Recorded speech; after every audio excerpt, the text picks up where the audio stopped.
Are you craving a trip on Space Mountain? Well, we've got the next best thing. Welcome to Disney Coast to Coast.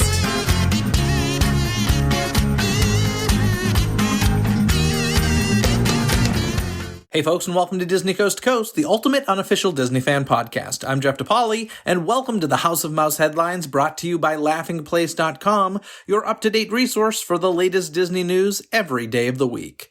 This episode is being released on November 3rd, 2021, and here's what's been going on in the world of Disney recently.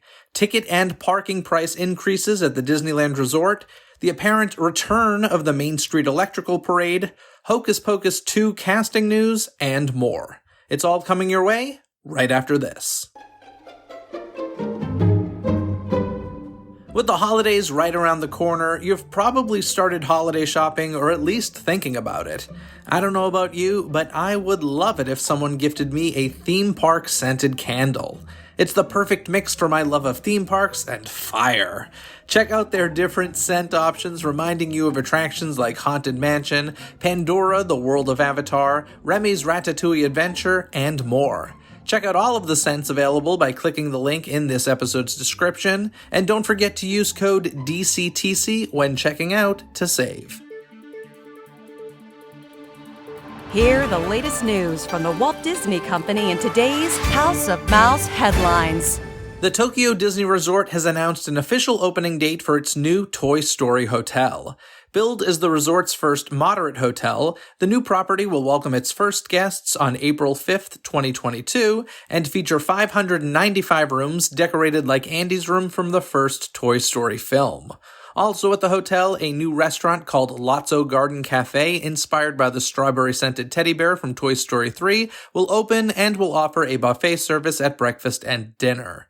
The Toy Story Hotel is located in front of Bayside Station on the Tokyo Disney Resort line, about a 4-minute monorail ride from Tokyo Disney Sea, and an additional 5-minute ride to Tokyo Disneyland. Speaking of Tokyo Disneyland, the park's iconic and impressive electrical parade, Dreamlights, has now returned. The parade will be performed in a modified version to conform with current health and safety measures in Japan, but these modifications have not been specified at the time of recording. Meanwhile, the number of guests allowed in the parks will gradually be increased in line with recommendations, and early entry tickets will now be sold once again. If you haven't had a chance to check out Dreamlights before, it's one Disney offering that may be worth spoiling by checking out video of it on YouTube. Continuing Disney's trend of releasing more theme park music digitally, the full soundtrack for Epcot's Harmonious as well as the song You Are the Magic from Disney Enchantment are now available on various streaming platforms. Released on October 29th, Harmonious, globally inspired music from the Epcot Nighttime Spectacular, features 10 tracks representing the different countries and regions, as well as the opening chants, awakening, and finale tracks. Additionally, the single You Are the Magic by Philip Lawrence and Kayla Alvarez, as heard in the Magic Kingdom Nighttime Spectacular, is now streaming as well. Beyond streaming, both offerings can also be purchased for download on iTunes and Amazon.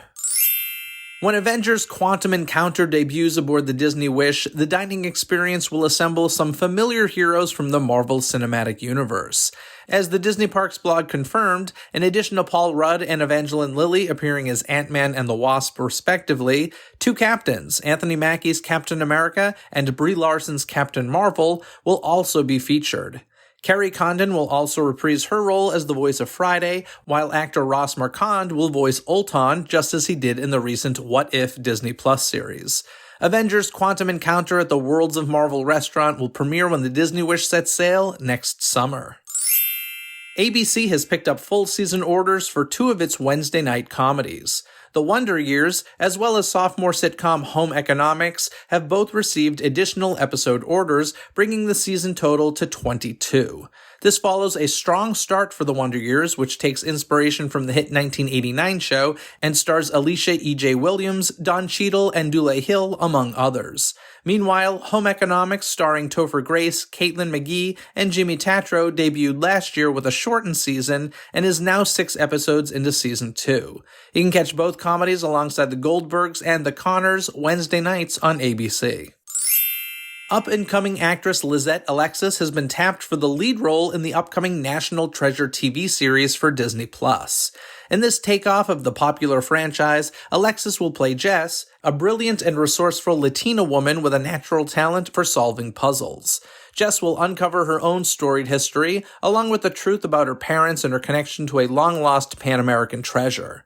The show's pilot episode is written by Marian and Cormac Wibberley, directed by Mira Nair, and executive produced by Jerry Bruckheimer and John Turtletop. Production on the National Treasure series is expected to start in early 2022. It looks as though fans will be seeing more of Hayden Christensen than previously expected. Although it had been announced that Christensen would reprise his role as Anakin Skywalker, aka Darth Vader, in the upcoming Obi-Wan Kenobi series, according to The Hollywood Reporter, he will also appear in the planned Star Wars Ahsoka series as well. That series will feature Rosario Dawson, who first appeared as the character in Season 2 of The Mandalorian. Of course, fans of the saga also know Ahsoka Tano as voiced by Ashley Eckstein in Star Wars The Clone Wars. No premiere date for Star Wars Ahsoka has been set just yet, but Disney Plus's next big Star Wars installment will arrive with the Book of Boba Fett this December. Legendary comedic actor Bill Murray has seemingly spilled the beans on a big upcoming role. In an interview with a German media outlet, the Ghostbuster let slip that he recently filmed a Marvel movie. While he didn't name the film, he mentioned that he was a fan of the director's Bring It On. Connecting the dots, this would suggest that Murray will appear in Ant-Man and the Wasp: Quantumania, helmed by Peyton Reed. Given the foreign source, a grain of salt may be necessary, but we should know soon enough whether Murray's cameo is for real or whether something was lost in translation. As a Halloween treat, Disney Plus made a slew of casting announcements for Hocus Pocus 2. First, it was revealed that Doug Jones, who played Billy Butcherson in the original film, will return. Jones will be joined by newcomers Whitney Peak, Lilia Buckingham, Belissa Escobedo, Tony Hale, Sam Richardson, Hanno Waddingham, Juju Brenner, Froy Gutierrez, Taylor Henderson, and Nina Kitchen. Of course, as previously announced, original Sanderson sisters Bette Midler, Sarah Jessica Parker, and Kathy Najimy are also set to star. Hocus Pocus 2 is expected to arrive on Disney Plus in fall 2022. In other spooky project news, Danny DeVito has reportedly joined the cast of Disney's upcoming Haunted Mansion movie. According to The Hollywood Reporter, DeVito will portray a smug professor in the film. While other details on the project are scant, the cast is set to include Owen Wilson, Rosario Dawson, Lakeith Stanfield, and Tiffany Haddish. While we wait for this latest adaptation of the classic attraction, you can catch 2003's Haunted Mansion, as well as the newly released Muppets Haunted Mansion, streaming now on Disney+. Transitioning from Halloween to Christmas, fans of the holiday classic Home Alone may have a new item to add to their wish list. LEGO has announced an official McAllister house set. The set contains 3,955 pieces and is somewhat ironically recommended for ages 18 and up. Not only does the house itself feature several scenes and traps, but the set also includes Kevin's treehouse and the Wet Bandits van. 5 minifigures are also included, depicting Kevin McAllister, Harry, Marv, Kate McAllister, and Old Man Marley. The Home Alone Lego set is now available at a cost of $250. In accordance with a new Los Angeles ordinance, the world-famous El Capitan Theater has shared an important health and safety update. Beginning November 4th, the theater will require that all guests who are eligible to receive the COVID-19 vaccine provide proof of vaccination. Guests 18 and over will need to show proof of vaccination as well as ID, while those 12 to 17 will just need to show proof of vaccination, and those under 12 will not need to show anything at this time. Types of acceptable proof include physical vaccination card, a photo of a physical vaccination card that includes front and back images, a digital verification obtained from myvaccinerecord.cdph.ca.gov, or a digital verification that confirms your vaccination status from your assigned vaccination site. For more information and for any updates, be sure to visit elcapitantheater.com.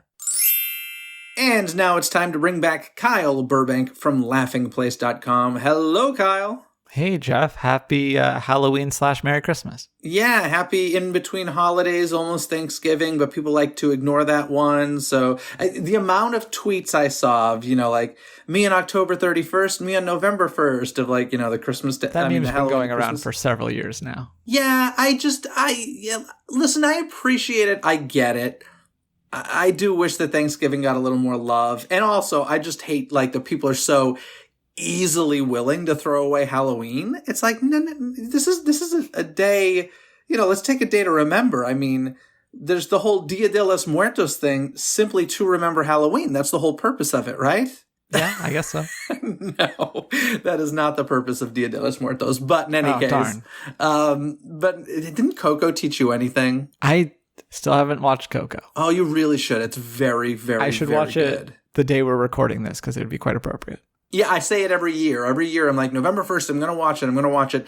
I'm always so busy, dealing with Halloween leftover stuff that I never get around to it. But in any case, it is a fantastic movie. And I would say easily, probably my top 3 Pixar. So definitely worth watching. But in any case, speaking of, holidays returning to the parks, you know what else has been missing from the park lately? What's that? It's just not a Disney park without this, apparently. The Main Street Electrical Parade. It's rising again. I cannot believe this. I'm flabbergasted. Kyle? It's very strange. This entire announcement's been kind of strange, too, because they basically just put up a TikTok that was ever so slightly reminiscent of that awesome warehouse commercial that they did forever ago. But this is just a TikTok. It wasn't forever ago. It was kind of recently. That's what I find even more annoying is they're dusting it off now with pretty short gaps between when it comes and goes. So it's not even enough time to build up this, I'm really missing the Main Street Electrical Parade. No, I don't miss it at all. I would literally pay for a special event to hit a plunge to blow the stuff up. And listen, no disrespect. I recognize the importance of the Main Street Electrical Parade. I think it was awesome in its day. My issue is we've gone far beyond this with a parade like Paint the Night. And it's just why are we keeping this around anymore? And people are like, oh, Jeff, you're a hypocrite. What if they got rid of Carousel of Progress? I'd be I'd be fine with that if they updated Carousel of Progress. If there were a new Carousel of Progress that was, higher tech than the old one, I wouldn't expect the old one to sit there right next to it. And that's what this is with Paint the Night and Electrical Parade existing in the same world. It's baffling to me. But anyway, obviously this has me heated, but it's nuts, Kyle.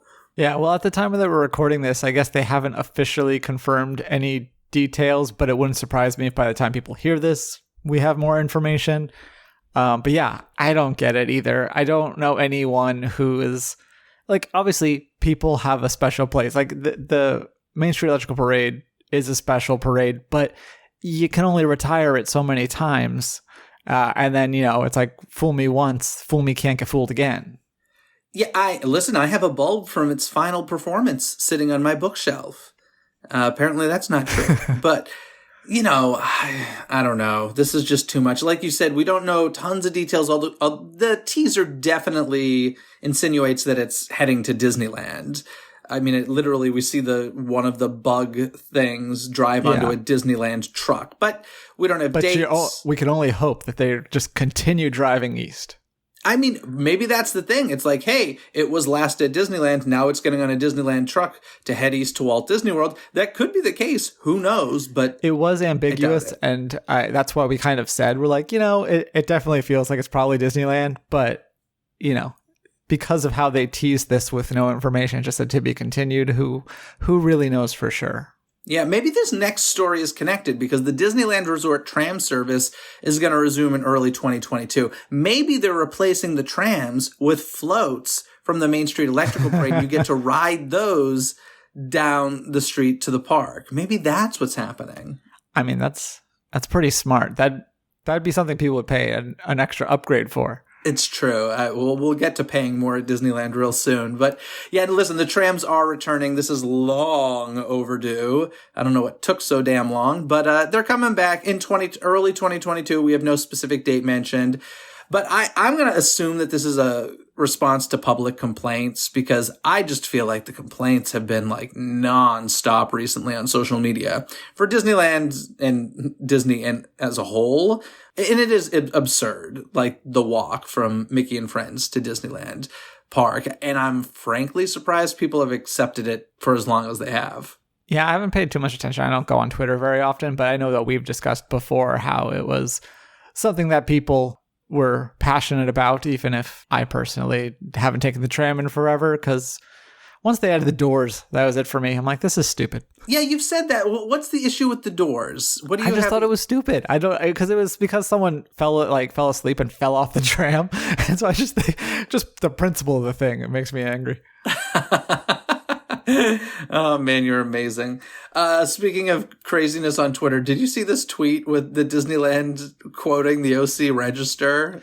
Yeah, I was very confused by that. I was like, it was one of those things where I'm like, oh, this will probably be gone soon. Or I'm like, or they're trying to be like Universal and just not good at it.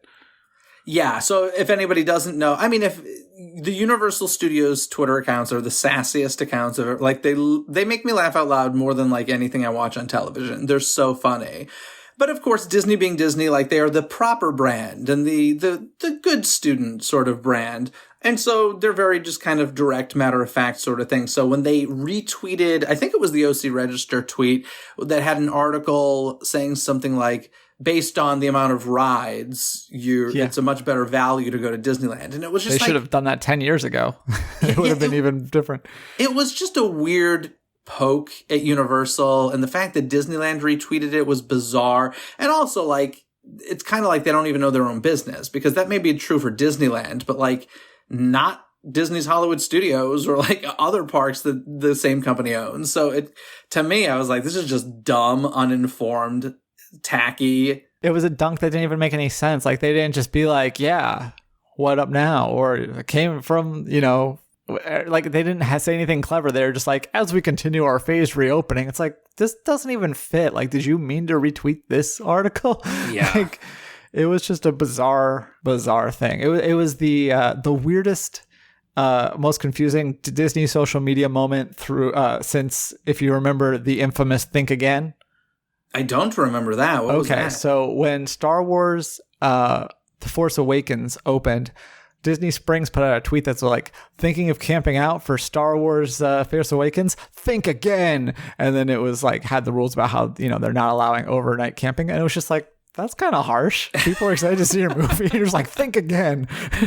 Oh, man. So, yeah, I don't know. The weirdest thing to me is that I haven't checked it recently, but like it was up for over a week. I don't think they've deleted it. And like, I'd say a good 95% of the comments that were on it were really bad. Like people slamming Disney for doing this. And I was just like, wow, it's like they don't know what their brand is anymore. It was very, very, very strange. I don't know what to say about it. But in any case, that just adds on top of Tram comments and stuff. So I think, maybe they're like, we got to do something about this. Maybe that's why the trams are finally coming back. I don't know. Or maybe they were looking ahead to when they were going to announce a price hike a week later, after they made that comment about the ratio of attractions to prices. Perhaps, yeah. So they're saying that the trams, of course, continue to be free, but maybe not so much considering they're jacking up the price of parking and stuff. But let's first talk about the Disneyland Magic Dream Key, because those passes are currently sold out. And I honestly believe that this is also in response to availability complaints. There have been a ton of complaints lately about the fact that people who have paid for the highest level annual pass, for lack of a better term, can't get dates, or, the date that they can get is like a month away or whatever. This is exactly what I feared. This is exactly why I didn't buy into it. Aside from, not being thrilled with the company at the moment, like I was like, no, let's see how this works, because you guys are changing a lot of rules and I'm not just going to buy into something when I don't know how it works. I feel like this is a response to complaints. What do you think? Yeah, I don't know if it's a response to complaints exactly or just complaints to what, the complaints are in response to the same thing that Disney's already noticing, in that there's only so many availability dates. So I don't know which one they're responding to exactly. But yeah, like you said, this is kind of what we talked about when they unveiled the program was, it doesn't seem bad on the surface, but it's going to depend on that availability. So when that availability is not there, then it's a problem. But what really sucks is that this was the only one that offered you the free parking. So as we alluded to, now you're going to be paying, if you have any other pass, you're going to end up having to pay for parking. And that's like, a not insignificant amount. Yeah, I will say the next level down does give you, I think, 50% off for parking. So It actually works out. If the only difference you're comparing between the top two is parking, you have to go like 34 times for it to make a difference. It's a good amount of times. So yeah, but still not great. It's just weird because I think only once in the past, and I've been like paying attention to Disneyland annual passes for about 14 or 15 years now. I think only once before did they like pause a certain level of annual pass. I think there's been a couple, at least twice. And I feel it was the SoCal ones. Oh, okay. Or maybe once Deluxe and once SoCal. I kind of forget, but definitely a SoCal one at some point. Yeah. So the fact that they're doing it with their top tier means that like, they just don't have the right infrastructure in place. I don't believe that many people bought into the program. Like, yeah, I'm sure a lot of people, I'm sure a lot of people did, but I don't believe that it was like more than expected. You know what I mean? Or more than they can handle. Yeah, that I can't speak to, but yeah. Anyway, cool. So that happened. So more great news. Disneyland Resort raises prices on tickets and parking, along with adding a 6th tier. Now, the resort will be moving from a 5-tier demand pricing structure for one-day tickets to a 6-tier system, which means there is now a more expensive tier. The busiest days of the year, designated as Tier 6, will cost $164 for a one-day, one-park ticket, while a one-day park hopper ticket for Tier 6 will cost $224. I keep saying who's going to pay this, but apparently a lot of people are going to pay this. Yeah, people are still going to pay. But I will say one thing that's kind of interesting is that when they updated the pricing, they actually didn't reassign any of the existing days. They raised the price, but if you look at like Christmas for 2021, it's still $159, which was Tier 5. They didn't make it retroactively a Tier 6. So right now, the calendar only goes through the beginning of March. So there aren't actually any Tier 6s on the calendar, but they'll probably show up around spring break would be my guess. Interesting. Something that I'm concerned about and wouldn't put past them doing this is I wouldn't be surprised if we start seeing certain things only available on Tier 6 days, like certain forms of entertainment or whatever, like any kind of, I don't want to say specialty things, but things that are like normal day activities in the park. I wouldn't be surprised if they're like, well, let's just make this available on the most expensive days. And that would like encourage people to buy into those most expensive days. I guess maybe you could say they kind of already do that. Like there are certain times of year where fireworks are only on the weekends and stuff. But I don't know this, and they certainly haven't said this. I just, when I heard this, because I mean, 224 days for a one-day park hopper seems insane to me. I see why you say that, but I think still and believe that the point of having the extra tier and the more expensive is to lessen demand. To dissuade, and like those days are going to sell out no matter what they do. So I don't think that they really need to incentivize people to sell out busier days. They're trying to discourage people from coming on the busier days. Yeah, you're probably right. I hope you're right, because I would hate to see stuff taken away on the cheaper days, you know? Well, there's always going to be seasonal stuff that, like, remember when there was an off season and that's when your rehabs would happen and things like that. Yeah. I mean, you're still going to have some of that. You know what this also helps with as well is, I think we've hit a point with all of the special parties and stuff that are, tickets are becoming $250 is like a normal thing now for one of the additional parties. And I think a lot of people might have the mentality of like, oh my gosh, that is so much more than visiting the park for one day. It's like double the price or whatever the case may be. And now it's like, well, that mentality won't be there. It's like, oh no, it's actually kind of a good value if you look at it compared to a one-day ticket. I think there's a lot of that sort of I think there's a lot of study going on, data collecting going on when it comes to this, and to see, how this will affect party sales and such. I don't know if there's a whole lot of data except for looking at it and saying, we keep raising the price and people keep coming. But I don't know what else you need. There have been complaints about, and those... Okay, you can complain all you want on Twitter, but if you're going and you're filling the park, then they don't care. Yes, those people are the problem. Sorry if you're listening, but yeah, if you're buying into these things, you're the problem. And it has been, I think I'd say in the last year, the only thing I have paid full price to attend was Oogie Boogie Bash. And that's because it was a full-fledged Halloween party. It wasn't an abridged thing, and the price didn't raise tremendously high. Other than that, and I'm going to be talking about a Walt Disney World trip I just made recently, I didn't pay for tickets, and I know I'm in like a situation where I'm lucky enough to do that, but I don't know, you keep buying into these things, it's never going to change. They're going to keep going up. So yeah, you say that people are just complaining on social media but still buying tickets. I will say though, that Christmas party at Disneyland, which was only 5 dates, took a lot longer to sell out than I expected, and I'm sure than they expected. So to me, even just seeing a slowdown of people buying tickets, because let's face it, at one point, that would have been sold out in a day, right? 5 dates, come on.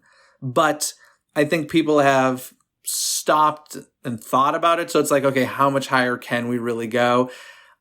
I honestly think that this is trying to match the parties so that the parties don't seem as unreasonably high. Let's see, what else is affected by this? The Tier 1 one-day, one-park tickets remain unchanged at $104. All other options, including various tiers, park hopper tickets, and multi-day tickets, have seen increases between $5 to $25, so almost everything is going up in price. And now guest parking will cost $30 per day, up from $25, which is a pretty high hike. And additionally, hotel parking options have all increased in price, which you shouldn't even have to pay to park at a hotel if you're paying to stay there, but whatever. That's the reality. So yay, Disneyland, making it magical for everyone. The parking is probably the hardest part for me, because like I was saying, even if you do have that 50% off, that's $15 every time. That's a meal in the park, and meals are already expensive. And yeah, I've never parked at any of the Disneyland hotels for overnight. I kind of forgot that you would have to pay, but yeah, I think it's $35 now for an overnight parking. That's worse than a resort fee. It's true. Gotta hate resort fees. Crazy. Well, if you are tired of the BS of current Disneyland, let's go back in time, because Disney is making a movie about the creation of Disneyland, back when it was more magical. Because Walt Disney Studios is developing a movie about Walt Disney the person and his journey to build Disneyland, the California theme park. It will premiere on Disney Plus. And David Gordon Green, who directed Halloween Kills, that's the person who I say should direct a movie about the yet-to-be-titled film. And Evan, let's see if I can say this, Spiliotopoulos, whose credits include Disney's Beauty and the Beast and Snow White and the Huntsman, is writing the screenplay. I mean, I'm looking forward to this, to be completely honest. Everybody's first question, of course, is Tom Hanks coming back to play Walt Disney? I don't know. It's Disney. Well, actually, he's done streaming movies before, so maybe he is. I don't know. But yeah, I think this is cool. What do you think? Yeah, I mean, it definitely sounds like an interesting idea, kind of a different twist on an IP idea.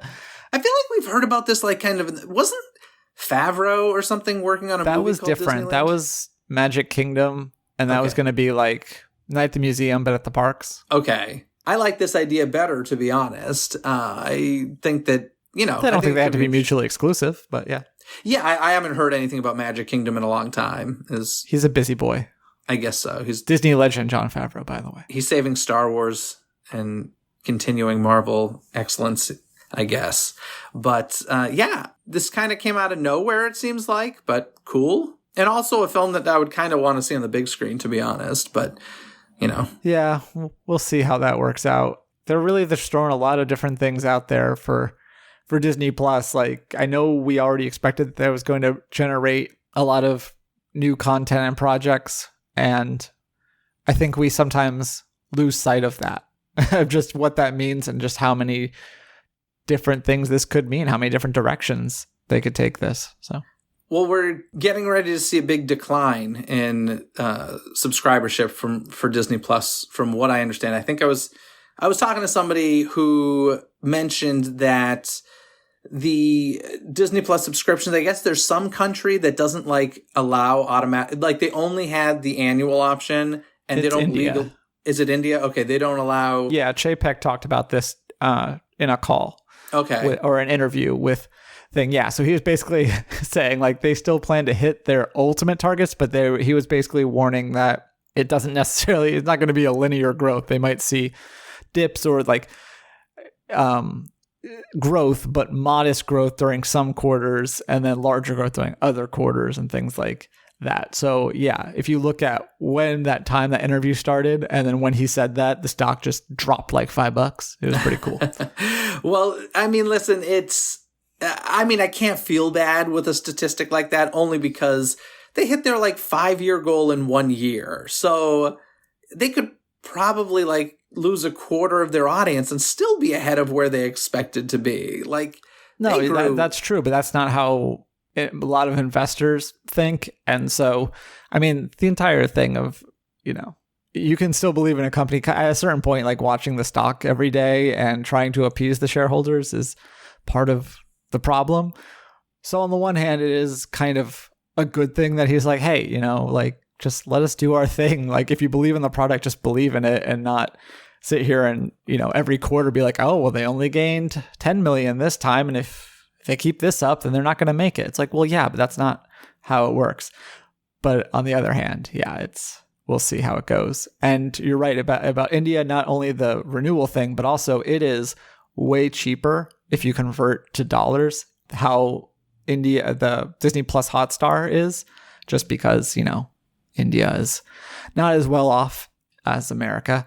So don't think that when they have this many subscribers that they're making the $7 per month that they are in other parts of the world, because a huge number of that of subscribers is from India. Yeah. And they recently raised prices, didn't they, for Disney Plus? In other parts, I mean, they raised it here by $1, and then when they got Star, a lot of places went up because they basically now have Disney Plus and a Hulu-esque product built in. Some markets have Star on its own. Some markets have it as a 6th tile, like Canada has Star as a 6th tile. I'm curious when this streaming game is going to implode because we're back to paying for cable, man. Well, when we have the metaverse and you could just put on your visor and watch everything, then it'll be different. Yeah, I guess so, man. Anywho, so that's happening. That's the news. But Kyle, I went to Walt Disney World, so ask me questions. What do you want to know about? I did some new stuff. What should I do when I'm there in a couple days? Not harmonious. No, not harmonious. Okay, I'm just kidding. It was fine. Harmonious, it was one of the bigger things I was curious to check out. I will say I always get the name wrong. What's it called? Disney Enchantment, the Magic Kingdom show? It sounds right. It's not Enchanted, so... So Disney Enchantment at Magic Kingdom, the new fireworks show, I did see from the Polynesian, which of course is not like the ideal place. It was just kind of a happenstance that I was there. I was like, oh, I should watch this. And I will say that there's a lot more pyro than I expected. One of the things that I really expected was for there to be a lot less. I figured if they were going to create a brand new show, the purpose would be to save a lot of money. I don't know if it's a lot shorter than Happily Ever After or what, but there was a lot of pyro used. So they weren't saving money there from what I could tell. I will say, like, to me, it was kind of a wasted investment. Happily Ever After was still so new and still so popular and had been gone for a long time. So I feel like people would have been really happy if Happily Ever After had just returned and they had added like a 50th anniversary tag on the end of it, which frankly would have made it more 50th anniversary themed than what we got. The show right now, very much like Harmonious, is just, it's their new trend of it's just a musical review. There's nothing like tugging at the heart. You say this is a new trend. I've never seen a Nighttime Spectacular except for, remember, Dreams Come True, that wasn't basically just a medley of the same 10 songs. I mean, Illuminations.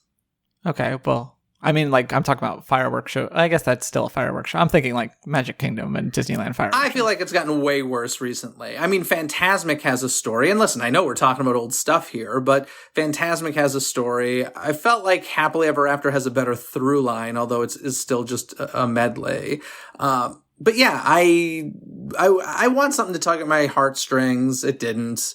I want something that isn't the same songs over and over again. So yeah, there's that. Harmonious, the weird thing. First of all, Illuminations is way better, other than that slow middle section. Harmonious is fine. It doesn't justify those taco shell LED screens all day at all. And in fact, the center ring, I think they should just get rid of altogether, because you can't see the projection for the most part. Because there's just too many areas to watch from. And I was in a VIP section, and I couldn't see the center ring. So, I mean, there's that. It's a totally mediocre show. Were you at the presentation at D23 Expo where, like, they presented that whole new beautiful song that they wrote for Harmonious? No, you were probably at the booth, weren't you? I was at the booth. Yeah. Well, it doesn't exist, just from what I remember. If it's in there, it's small little moments of it. But, like, this whole glorious musical theme that was written for it was cut. Like, I know that Harmonious is just not the show that it was supposed to be. And it came down to spreadsheets and boring choices. So it's totally fine. Anybody going to see it will enjoy it. But I will also say, I feel like if they got rid of the LED screens and didn't, clutter World Showcase Lagoon with that, I feel like it would be just as good a show. Like if it was just pyro and maybe some fountains and lighting and stuff. Like the LED screens really didn't add much to it for me. Yeah, I don't know. That's kind of what I figured. Like, when did we become too good for mist screens? Like, they're never great, but I don't know if it's worth the... I think the problem with World Showcase Lagoon is that there's just too many angles. So it's like, how many mist screens would you need? I think, like, honestly, at minimum 6 probably. I don't know. It's a weird choice. Harmonious is not a show I would go out of my way to see over and over again. And yeah, I don't know. I'm not going to buy a dessert party for it. That's for sure. Well, speaking of dessert, did you have any new food items or anything? No, but I will tell you I'm a little upset because one of my favorite food items is now gone.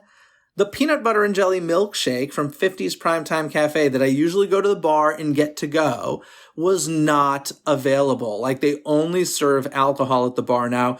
I don't know if you can still get it in the restaurant or not, but I got to tell you, like, I was getting ready to leave Disney's Hollywood Studios, hop in a car, and head to the airport. And I was ready for my PB&J milkshake for the ride. And they're like, oh, yeah, no, we don't have that. I was like, what? What kind of world is this? I don't like the world without the PB&J milkshakes. It was so good. Yeah, you think they'd be making more things to go instead of fewer.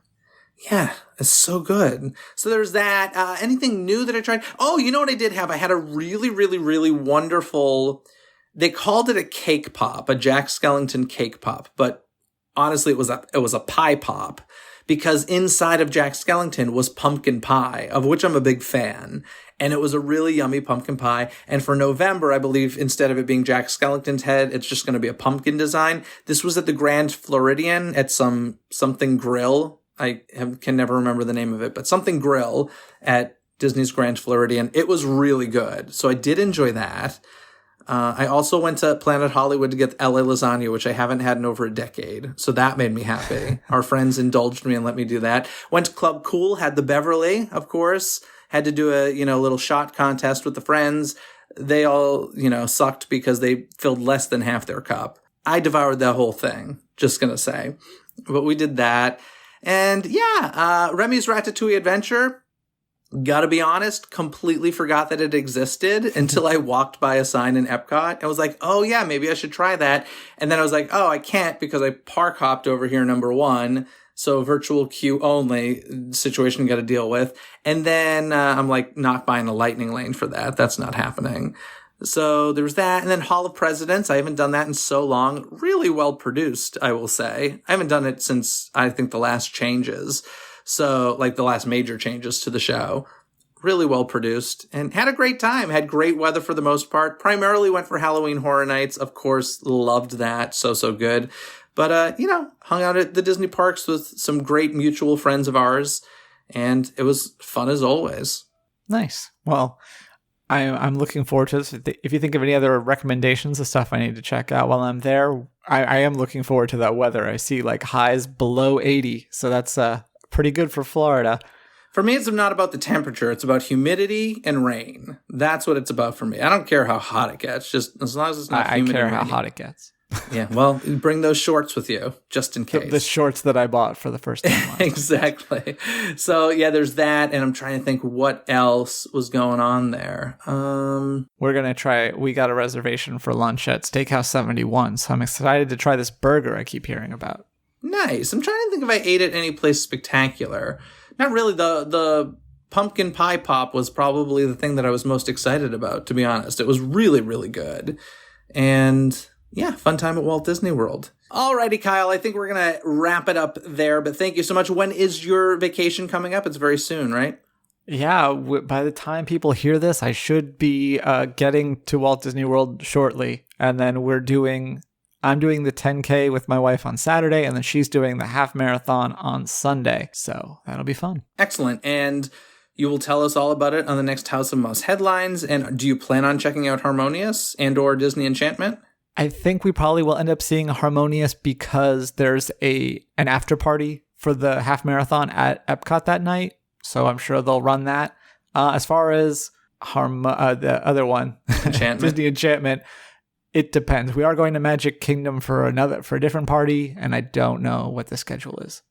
I will say that I rode Carousel of Progress twice, and over at Universal, I rode E.T. 3 times. Because I am that cool. Yes. And I rode the People Mover twice, and Sunny Eclipse was dead. That's very sad. Yes, he was frozen stiff there on that stage. I will definitely have to go do Carousel of Progress, because last time I wanted to, like when we first entered the park, like, where do you want to go? I'm like, Carousel of Progress. And they all laughed at me, so I didn't get to go. Do So not I have ever to make up for hang that. out with those people. I'm going to have to break again. away from the group if I have to. Yeah, those friends are unacceptable. I disapprove of them. Drop them now, Kyle. Alrighty, well, have a fantastic trip. I will talk to you after you return, and thanks for this. I will see you again in a couple weeks. All right, looking forward to it. To read more about any and all of the stories you've heard here today, simply visit the show note link in this episode's description. You've heard the news, and now I want to hear what you have to say about it. What do you think of the return of the Main Street Electrical Parade? Share your thoughts on that or any other topics mentioned in today's episode. Call 818-860-2569, and you may just hear yourself on a future episode of Disney Coast to Coast. If you haven't listened yet, I highly suggest that you check out last week's episode where I chatted with Muppeteer Bill Beretta as we discussed Muppets Haunted Mansion. It's a really great conversation, if I do say so myself. And next week, we're wrapping up what's currently left of Primetime at the parks. The easiest way to make sure you don't miss any of the magic is by subscribing to Disney Coast to Coast on Spotify, Apple Podcasts, or wherever you listen to podcasts. Wherever you search, don't forget, it's Disney with a Z, Coast to Coast. This episode has been executive produced by Robert Scontrino. Gain rewards like Robert by visiting patreon.com/Disney with a Z, CTC. That link, plus the DCTC hotline and some free gifts from me to you, can all be found in this episode's description. Other than that, folks, have a magical day. Bye! Thanks for listening to Disney Coast to Coast. Have a magical day. Disney Coast to Coast is produced and hosted by Jeff DePauli. Learn more about the podcast and become a supporter at DisneyCoastToCoast.com.